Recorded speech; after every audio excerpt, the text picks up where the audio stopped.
The wrench slipped from my greasy fingers and clanged against the concrete garage floor as my wife's voice drifted through the open kitchen window above me. He's too weak to leave me. Danny would absolutely fall apart without me holding his pathetic life together. The chorus of female laughter that followed hit me like a sledgehammer to the gut. I wiped my hands on an old rag, staying perfectly still beneath my rusted-out Ford pickup. After 15 years of marriage, you'd think Sarah's casual cruelty would stop surprising me. But here I was, 43 years old, lying on my back in my own garage, listening to my wife place bets on my backbone with her wine-drunk girlfriends. "I mean, look at this dump," Sarah continued, her voice carrying that particular tone she reserved for when she thought I couldn't hear. "He's been fixing up this house for 10 years. Meanwhile, I'm the one bringing in real money at the law firm. Without me, he'd be living in some trailer park, drinking beer for breakfast." More laughter. I recognized the voices now, her best friend Jessica, her sister Monica, and probably that new paralegal from her office who always looked at me like I was something she'd scrape off her shoe. I closed my eyes and counted to 10. Then 20. The old anger was there, familiar as an old coat, but underneath it was something new, something colder. "Danny's not that bad," came a half-hearted defense from someone. "Jessica, maybe. He built that contracting business from nothing." "Please," Sarah scoffed. 3 employees and a beat-up truck? That's not a business. That's a hobby. If I hadn't gotten him those connections at the firm, he'd still be doing handyman work for old ladies. I rolled out from under the truck and stood up slowly, my knees protesting. Through the window, I could see them clustered around our kitchen island. My kitchen island that I'd built with my own hands from reclaimed barnwood. Sarah was gesturing with her wine glass, animated in a way she never was when talking to me anymore. The worst part? She wasn't entirely wrong. I had been coasting lately, letting her carry more of the financial load while I focused on the house renovations that never seemed to end. But hearing it laid out like that, like I was some charity case she'd been supporting out of pity, I walked to the kitchen door and stepped inside, making sure my work boots hit the hardwood floor with enough noise to announce my presence. The conversation died instantly. "Hey, honey," Sarah said without missing a beat, that practiced smile sliding across her face like a mask. "We were just talking about the Henderson project. How's the truck coming along?" "Great," I said, meeting her eyes. "Just great. Ladies." I nodded to her friends, noting how they all suddenly found their wine glasses fascinating. I grabbed a beer from the fridge, twisted off the cap, and took a long drink while they sat in uncomfortable silence. The tension was thick enough to cut with a knife. "Well," Jessica said finally, "I should probably get going. Early morning tomorrow." The others murmured agreement, gathering purses and making their excuses. Within 5 minutes, they'd cleared out like smoke, leaving just Sarah and me standing in our kitchen that suddenly felt too small. "You heard," she said. It wasn't a question. "I heard," she sighed, running her fingers through her perfectly styled blonde hair. "Danny, you know I didn't mean—" "Yeah, you did." I took another drink. "And you know what? Maybe you're right. Maybe I am weak. Maybe I have been coasting." Something flickered in her eyes. Surprise, maybe. She'd been expecting a fight, not agreement. "That's not what I— But here's the thing, Sarah." I set my beer down on the counter with a soft click. "Weak men don't build businesses from nothing. Weak men don't work 60-hour weeks to keep a roof over their family's head.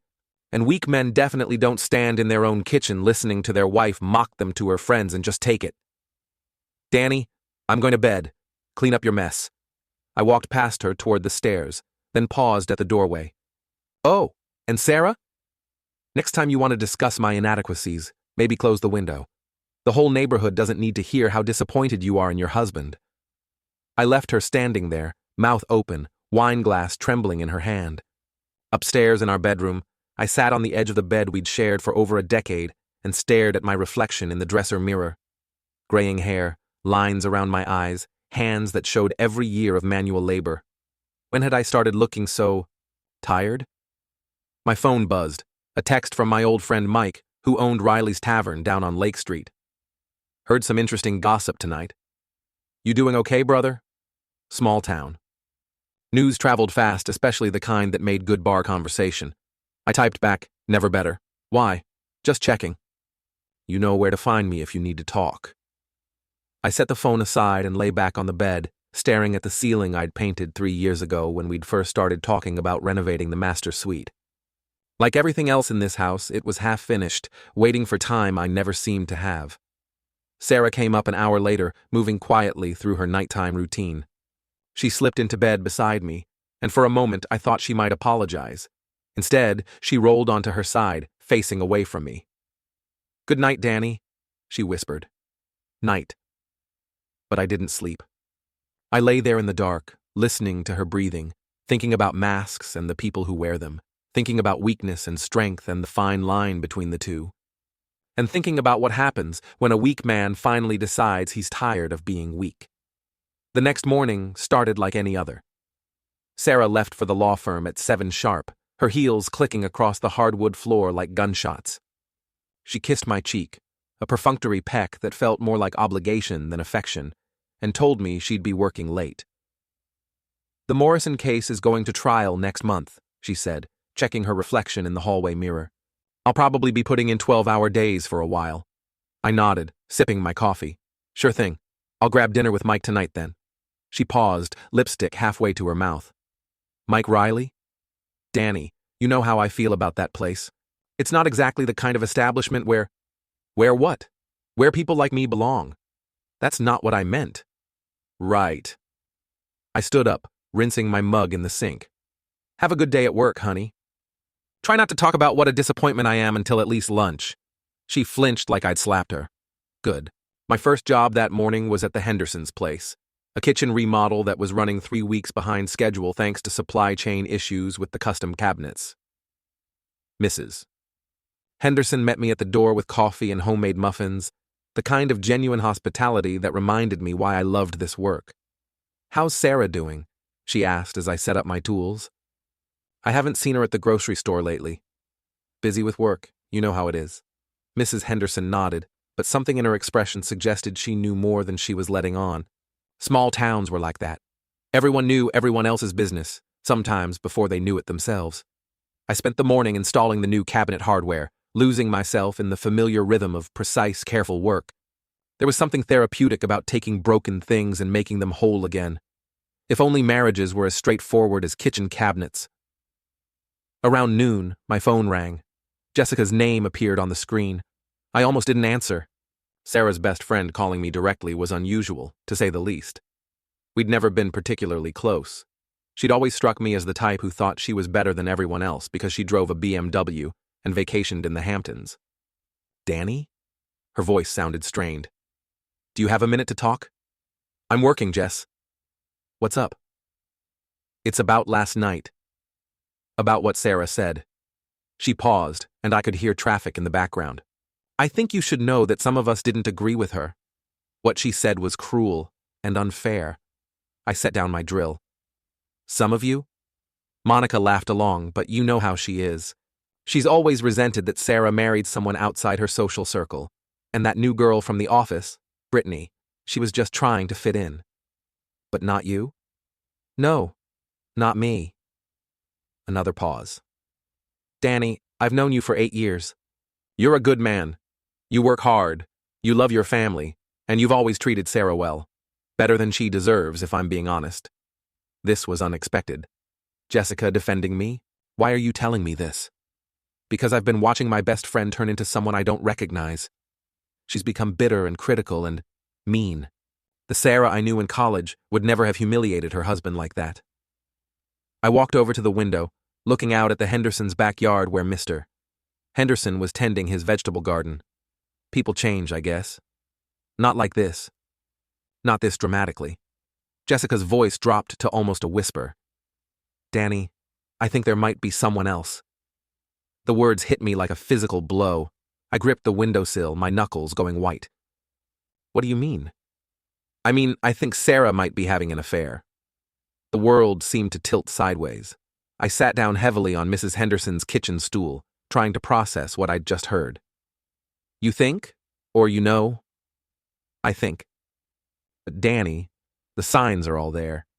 The late nights, the new clothes, the way she's been talking about you. It's like she's trying to justify something to herself." "Who?" "I don't know for sure. But there's this guy at her gym, Tony something. He's one of those personal trainer types, all muscles and fake tan and charm. She's mentioned him a few times lately. Tony.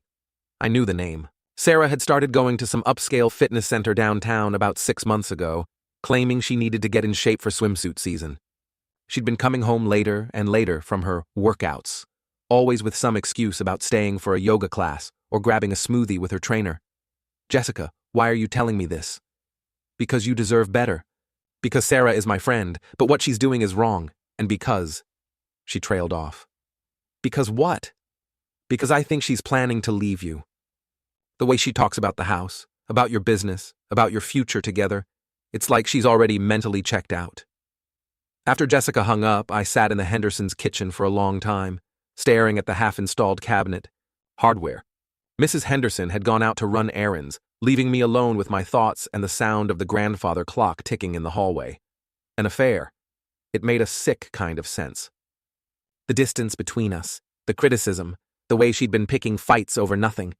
Classic deflection behavior. Make me the villain so she could justify her betrayal. I thought about the man Jessica had described. Tony, the personal trainer, all muscles and fake tan. Everything I wasn't. Everything Sarah apparently wanted instead of me. My phone buzzed with a text from Sarah. Working late again. Don't wait up. I stared at the message for a long moment, then typed back, no problem. Have fun. But instead of going home that evening, I drove downtown to the Platinum Fitness Center where Sarah had been spending so much time lately.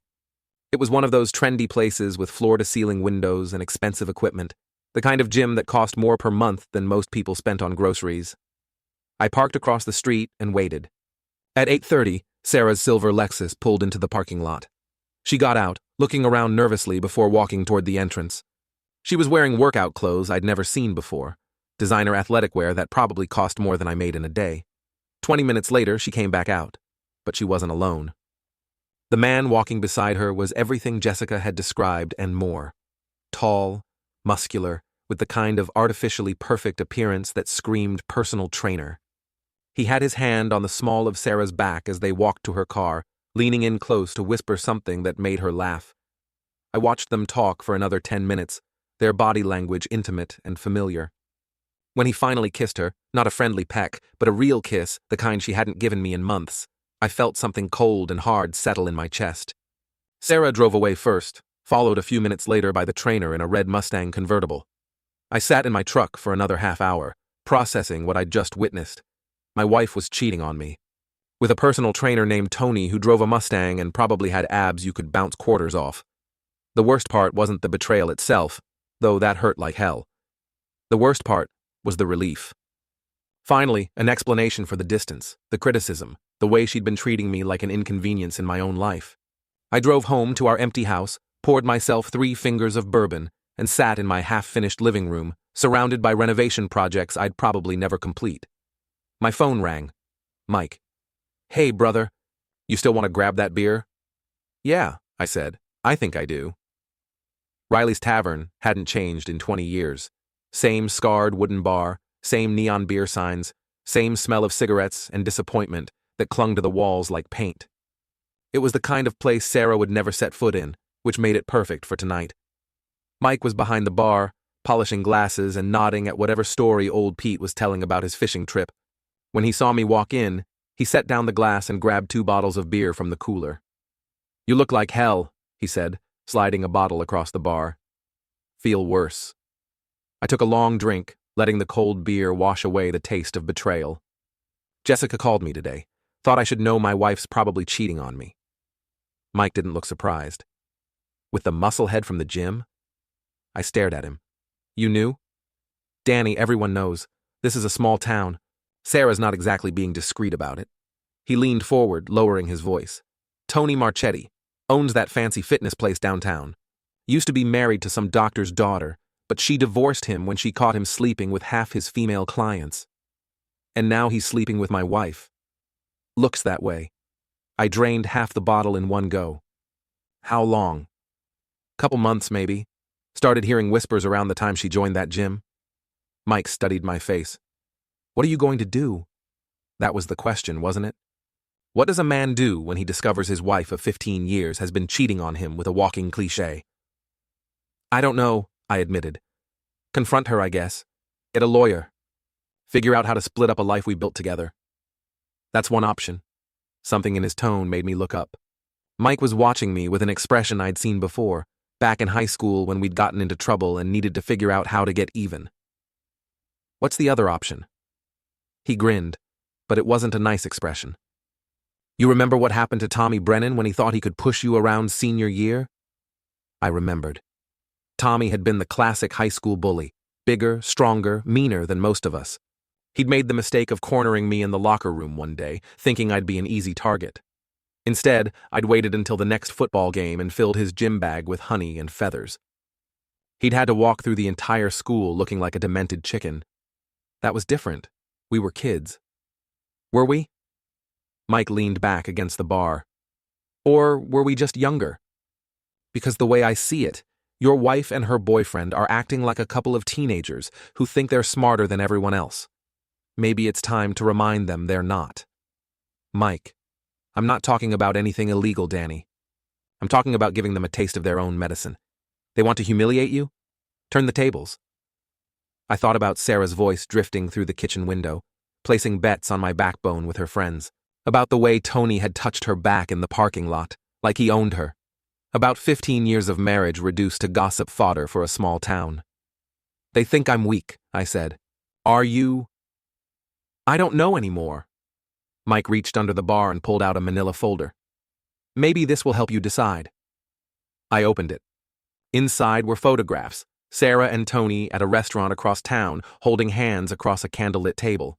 Sarah and Tony outside a motel on Route 9. Sarah and Tony kissing in the parking lot of her gym. How did you? I know people. People who don't like seeing good men get screwed over by their cheating wives and her pretty boy trainer. I stared at the photos, feeling something cold and hard crystallize in my chest. She's been lying to me for months.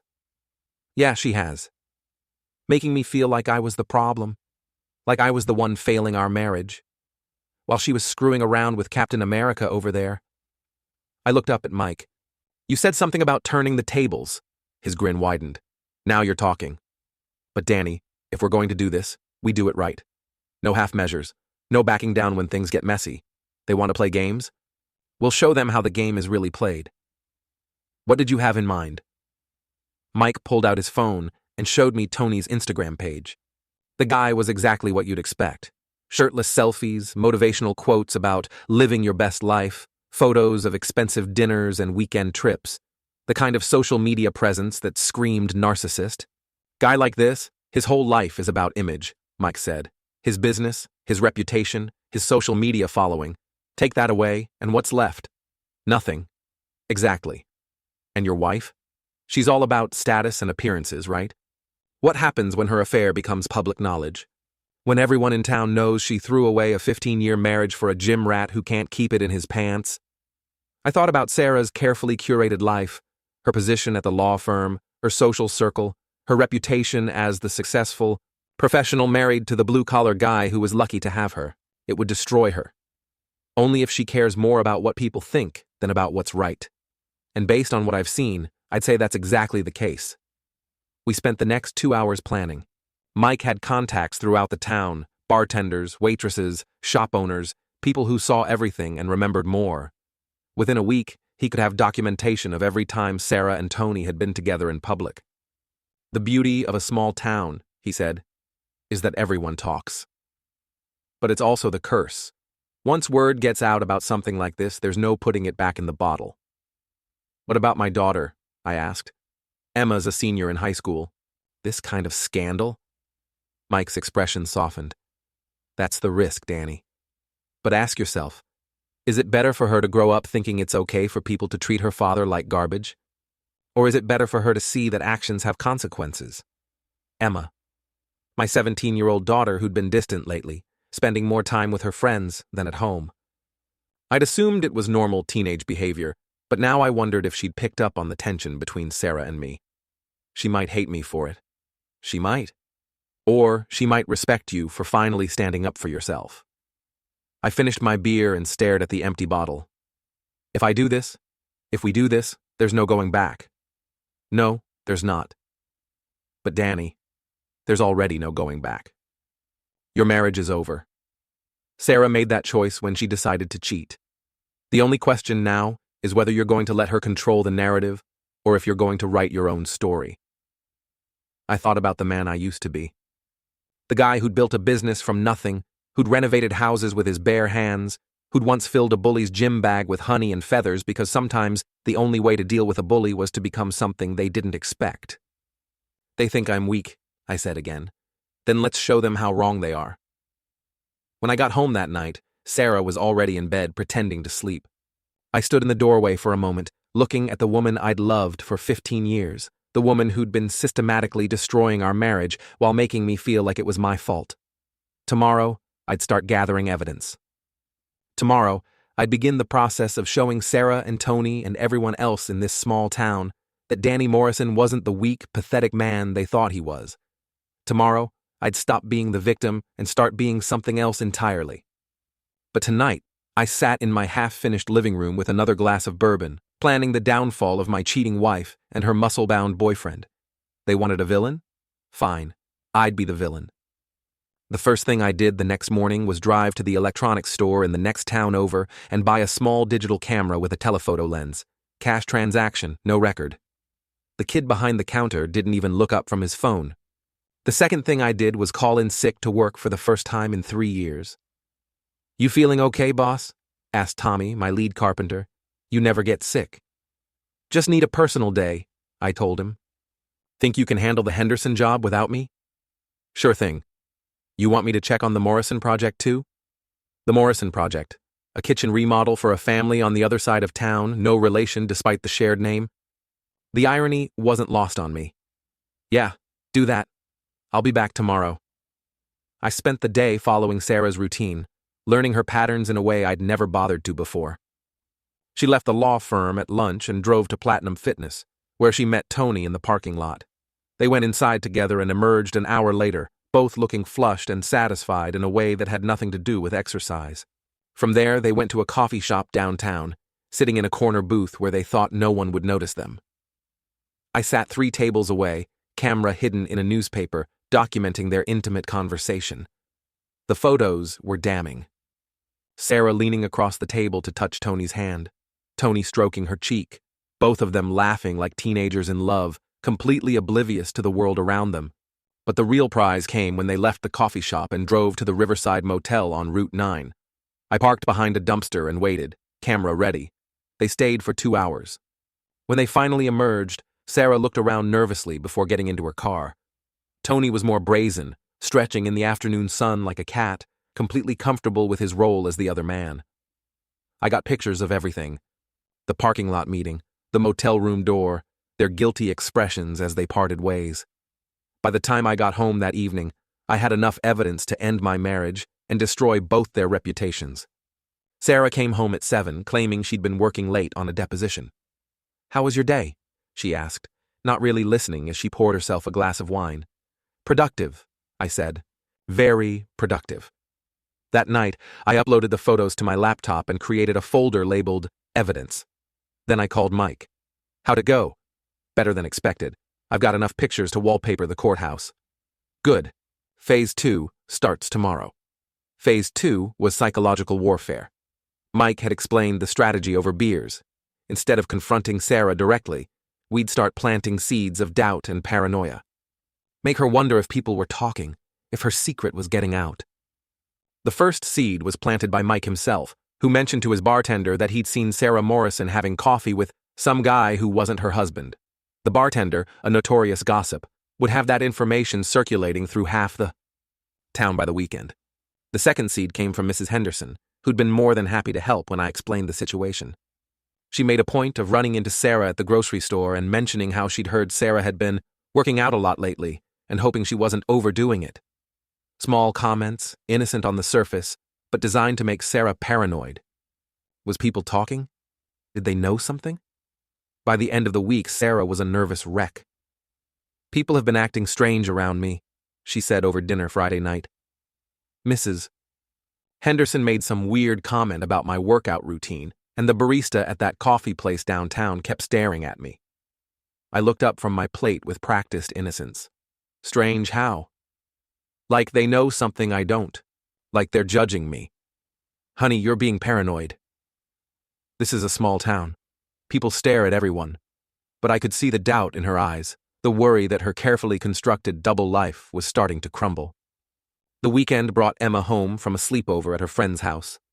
My daughter had inherited Sarah's blonde hair and sharp features, but she'd gotten my stubborn streak and my tendency to speak her mind. Mom's been acting weird lately, she said, finding me in the garage where I was pretending to work on the truck, like weirder than usual. How so? She keeps checking her phone and jumping every time it rings. And she's been asking me a lot of questions about what people at school are saying about our family. I set down my wrench. What do you tell her? Emma shrugged. That nobody at school cares about our family because we're boring. But Dad. She hesitated, then looked directly at me. Are you and Mom getting divorced? The question hit me like a punch to the gut. Why would you ask that? Because you guys barely talk to each other anymore. Because Mom's been staying out late all the time. Because the whole house feels like a bomb waiting to go off. Smart kid. Too smart for her own good, maybe. Emma, your mom and I are going through a rough patch. But whatever happens, it's not your fault, and we both love you. That will never change. She nodded, but I could see the fear in her eyes. 17 years old and already learning that the adults in her life weren't as stable as she'd thought. Is there someone else? She asked quietly. I could have lied. Should have lied, probably. But Emma deserved better than that. I think so, sweetheart. I think there might be. She was quiet for a long moment, processing this information. Then, what are you going to do about it? I'm going to handle it. But it might get messy for a while. Messier than it already is? I looked around the garage, at the half-finished projects and broken dreams that seemed to define my life lately. Yeah, probably messier than it already is. That night, Sarah went out again, claiming she was meeting Jessica for drinks. But I'd already called Jessica, who confirmed she was home with her kids and hadn't spoken to Sarah all week. I followed my wife to the Riverside Motel, where Tony was waiting in his red Mustang. They went into room 237 and didn't come out for 3 hours. I sat in my truck, taking pictures and planning their destruction. On Sunday morning, Sarah announced she was going shopping with her sister Monica. Another lie. Monica was out of town visiting their parents in Florida. Instead, Sarah met Tony at a restaurant in the next town over, where they held hands across the table and talked like a couple planning their future together. I photographed everything from a booth in the back corner, just another middle-aged guy having lunch alone. The waitress felt sorry for me and gave me extra coffee. If she only knew I was documenting the end of my marriage, she might have offered something stronger. When I got home, Emma was in the living room, surrounded by college brochures and scholarship applications. How's the planning going? I asked. Good.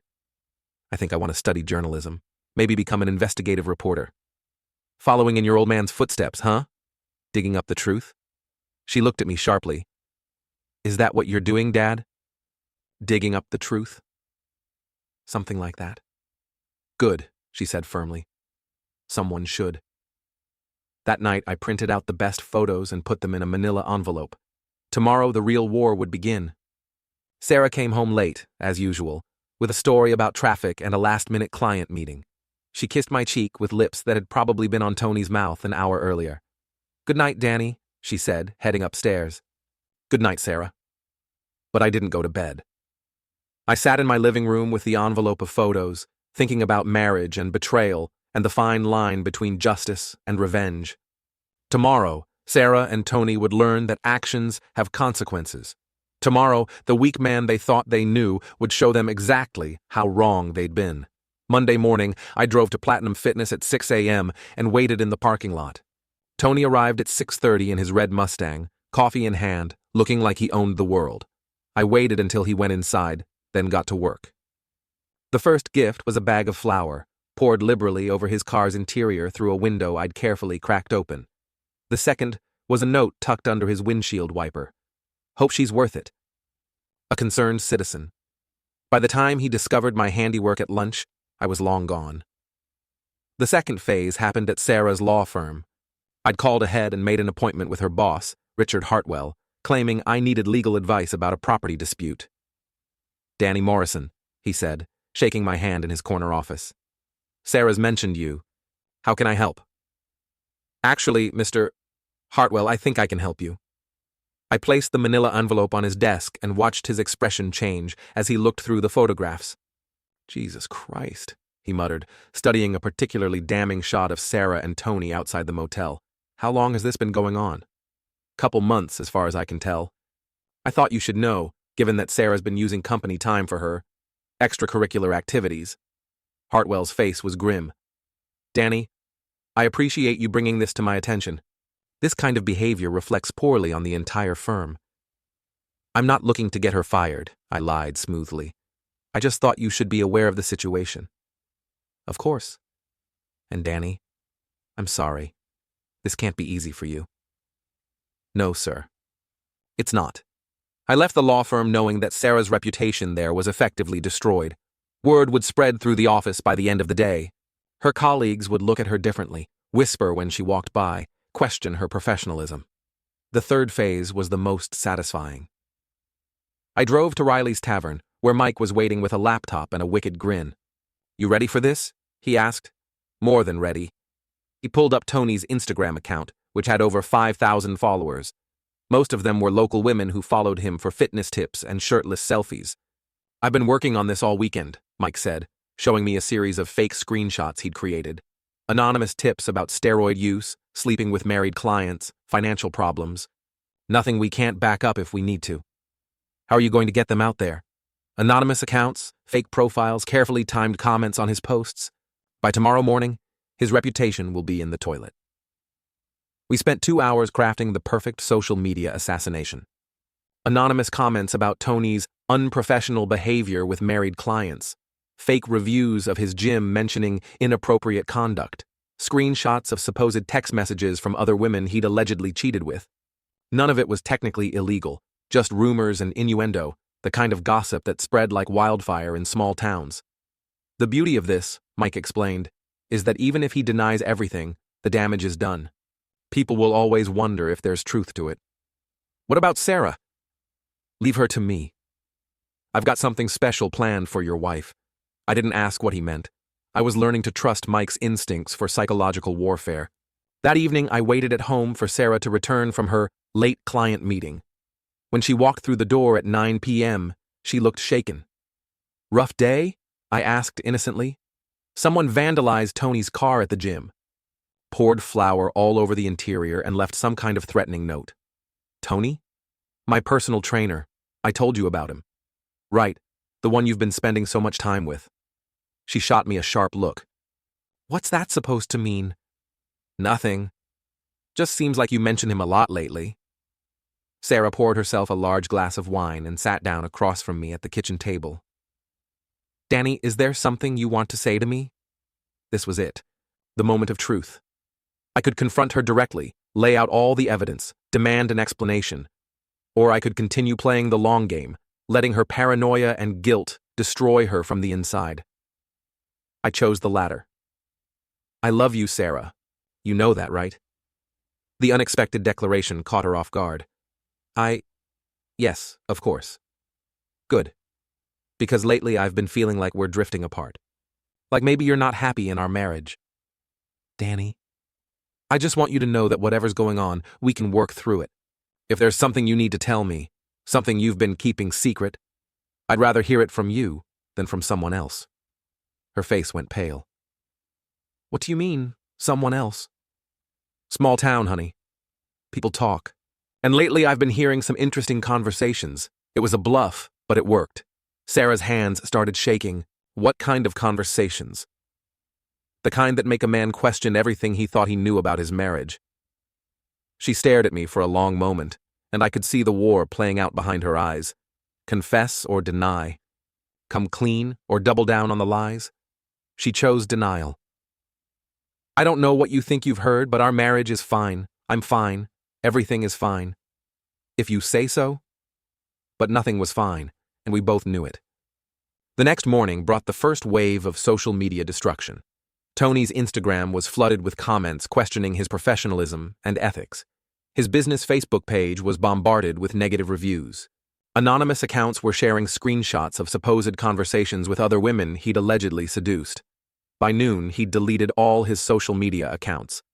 Sarah came home from work early, looking like she'd seen a ghost. "Tony's in crisis mode," she said, pacing around the kitchen. "Someone's been spreading rumors about him online.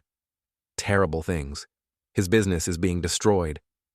"That's awful," I said, not looking up from the newspaper. "What kind of rumors?" That he sleeps with married clients, that he's unprofessional and unethical. Is there any truth to them?" The question hung in the air like smoke. Sarah stopped pacing and stared at me. "Of course not. Tony would never, he's not that kind of person." "How well do you really know him?" "Well enough." "Do you?" She didn't answer. That night, Phase 4 began. Mike had outdone himself, creating a network of gossip that spread through the town like wildfire. By Thursday, everyone was talking about Tony Marchetti and his alleged affairs with married clients. And increasingly, they were speculating about which married women might be involved. Sarah's name started coming up in conversations at the grocery store, the bank, the post office. Nothing direct, nothing actionable, just whispered speculation and knowing looks. "I can't go anywhere without people staring at me," Sarah complained Friday night. "It's like they all know some secret I don't." "Maybe you should talk to Tony about it," I suggested. "If his reputation is affecting you, maybe it's time to find a new trainer." "I can't abandon him when he's going through this. He needs support from his friends." Friends. The word tasted bitter in my mouth. "Of course," I said. "You're a loyal person, Sarah. It's one of the things I've always admired about you." The irony was lost on her. Saturday brought the final phase of my plan. Mike had arranged for a photographer friend to be at the Riverside Motel when Sarah and Tony had their usual weekend rendezvous. The photos were spectacular. Sarah and Tony entering the motel room together, Tony's distinctive red Mustang in the parking lot, both of them looking guilty and furtive as they tried to avoid being seen. Sunday morning, copies of those photos were anonymously delivered to a dozen key people around town. The bank president where Sarah had her accounts, the principal at Emma's high school, several partners at Sarah's law firm, the president of the country club where Sarah played tennis. By Monday morning, Sarah Morrison's secret was a secret no more. I was in my garage, actually working on the truck for once, when she came home early from work. She looked like she'd been crying. "Danny," she said, her voice barely above a whisper. "We need to talk." I set down my tools and followed her into the house. She sat at the kitchen table, her hands folded in her lap like a schoolgirl called to the principal's office. "I've been having an affair," she said. Finally. The truth. "I know," I said simply. She looked up, startled. "You know? I've known for weeks, Sarah. The question is, what are you going to do about it?" I don't know. I never meant for it to happen. It just what? Just happened? Just fell into his bed by accident? It's not that simple. It's exactly that simple. You made a choice.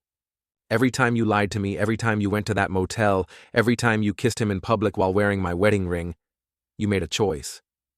She started crying then, big heaving sobs that might have moved me a month ago. Now they just sounded like the death rattle of our marriage. "I'm sorry," she whispered. "I'm so sorry, Danny. I never wanted to hurt you. But you did hurt me. You humiliated me. You made me feel like I was crazy, like I was the problem in our marriage. You weren't the problem. I was. I am." "Yes, you are." She looked up at me through her tears. "Can you forgive me? Can we try to work through this?" I thought about forgiveness, about second chances and marriage counseling and the possibility of rebuilding what we'd lost. Then I thought about her voice drifting through the kitchen window, placing bets on my backbone with her friends. "No," I said. "I don't think I can. Danny, please. The whole town knows, Sarah. About you and Tony, about the motel, about everything. Your reputation is destroyed. Your career is probably over. And you know what the worst part is?" She shook her head. "You did it to yourself. Every choice, every lie, every betrayal. That was all you." I stood up and walked toward the door, then turned back. "I'll be staying at Mike's for a while. You can have the house until we figure out the divorce proceedings. But Sarah? Yes? Next time you want to discuss what a weak, pathetic man your husband is, you might want to make sure he can't hear you. Because weak men don't build businesses from nothing. Weak men don't fight back when they're betrayed. And weak men definitely don't systematically destroy the lives of people who try to destroy them. I left her sitting at our kitchen table, crying into her hands, surrounded by the wreckage of the life she'd chosen to throw away. Outside, I got in my truck and drove to Riley's Tavern, where Mike was waiting with a beer and a satisfied smile. "How'd it go?" he asked. "Better than I expected." "And Tony? What about him?" Mike grinned and showed me his phone. Tony's gym had a "closed until further notice" sign in the window. His red Mustang was for sale in the classified ads. Word around town was that he was leaving, heading to Florida to start over somewhere his reputation hadn't preceded him. "Looks like your wife's boyfriend decided he didn't like small-town life after all," Mike said. I raised my beer in a toast. "To weak men who turn out to be stronger than anyone expected." "To weak men," Mike agreed. We drank to the end of my marriage and the beginning of whatever came next.